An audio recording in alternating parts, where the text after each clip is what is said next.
Hi, my name is Kim Fuentes. I am the Diocesan Resource Representative in the AS1 office. So AS1 began as an initiative under Bishop Blair to create a more unified diocese and to create a process for maintaining that unity over time. There was a fundamental shift at the Diocesan Pastoral Center to moving to designing programs and responding to parish identified needs rather than creating a program and expecting parishes to implement it the same all over the diocese. As one grew, it became also about helping parishes to identify resources to respond to their needs, whether those parishes were resources were in a neighboring parish or in the community or in the local or national church.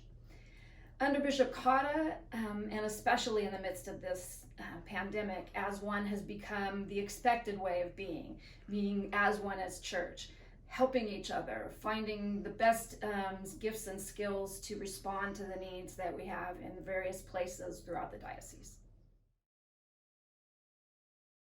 From the AS1 perspective, it's not out there directly working with parishioners, but it's helping parishes to help those parishioners.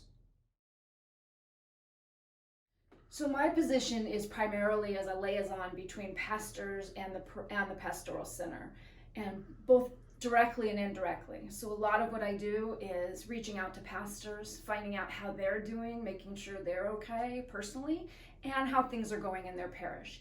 Identifying if there's needs that maybe the pastoral center hasn't been doing, things that they would like to see us do, anything they need us for us to help and support. I've also been doing a lot of research and compiling of information, both for pastors and also for other diocesan offices, so that we have things in one place easily accessible. The first big project I did was, in those first few weeks, we held Zoom meetings with different groups of pastors, and they were 2 hours long, and there was communication and liturgy and finance and HR and all kinds of information given, suggestions of different services they could use for different problems, different live streaming things, different services for doing online donations.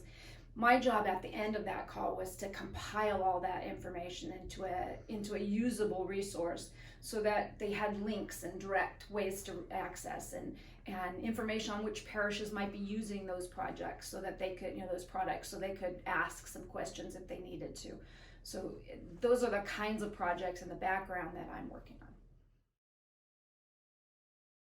And in order to maintain the services to parishes and help them to continue throughout, serving people throughout this pandemic, it's important that the bishop's ministry appeal is successful.